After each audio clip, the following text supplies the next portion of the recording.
For the longest time, there was life. It flourished. It was remarkable. And over those eons and eons, it grew and changed. It will never stop changing, but that is what makes it so beautiful. Our distant descendants will live in a vastly different world in terms of the life around them. We share this world with organisms that will never be seen again once they go extinct. So why are we so willingly allowing extinction to become a premature reality? 500,000 years ago, that was when the Great Barrier Reef took its first steps toward becoming the world's largest living structure. Back then, she looked quite different because reef formations have grown and changed with sea level. The current formation began to take hold between 6,000 and 8,000 years ago.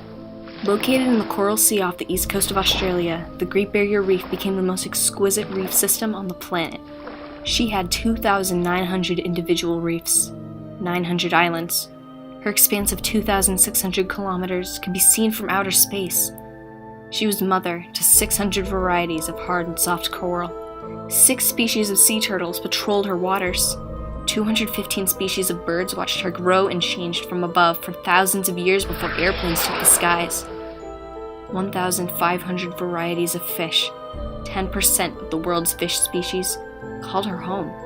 So many depended on her, and yet her future lied in the hands of one: humanity. She was valued, but her murderers took advantage. She guarded Australia's coastlines from damaging waves and tropical storms. Constantly, she worked to purify water and air. She fueled the fishing industry with her plethora of marine life. With her vast amount of influence, she created soil and broke down pollutants, all while serving as the subject of social, cultural, and recreational activities for the 6th largest country in the world, with an additional 2 million tourists each year. She raised over $1.5 billion for the Australian economy annually. To thank her, humanity dirtied her waters. Oil spills wreaked havoc on coral and marine life. In the event of a tropical flood, runoff polluted by fertilizers would invade the reef. She depended on coastal wetlands, which served as a natural filter for toxins. That area has decreased by 50%. Then came the bleaching. Corals were polyp creatures that formed the foundation of this reef, and they once lived in harmony with a photosynthesizing algae called zooxanthellae. In return for a safe place to live, the algae decorated it in vibrant colors and fed it the nutrients it needed to grow. But then the water temperatures rose thanks to CO2 emissions, and the algae were forced to release poisons that stressed the coral to the point of rejecting them. They were reduced to a bone-white color, and with famine came death by disease and starvation. If these conditions were normal, the Great Barrier Reef would have been able to recover from a bleaching event, but these conditions were anything but. Dangerous temperature spikes became more and more likely, depleting colorful corals into sickly white corpses. Humans were killing the Great Barrier Reef, and there was nothing Australians could do about it on their own. In the United States, the Trump administration significantly cut funds for the Environmental Protection Agency. Meanwhile, pulling out of the Paris climate deal was under consideration. According to scientists, the Great Barrier Reef is now in a terminal stage.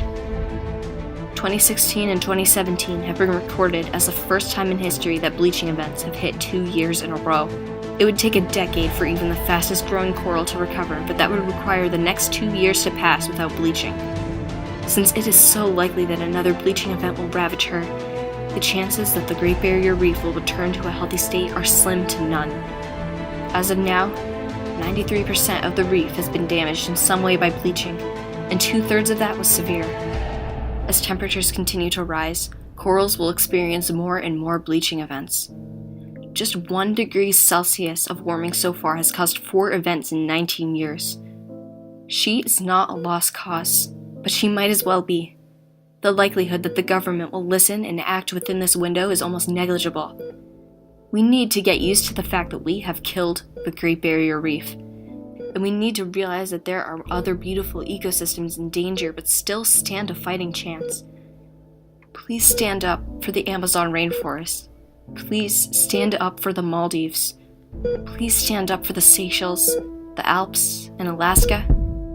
Stand up for India, for China's deserts and rivers. Raise your voice for the sake of Antarctica. Advocate for the Caribbean. It is time to bid farewell to 500,000 years. Rest in peace.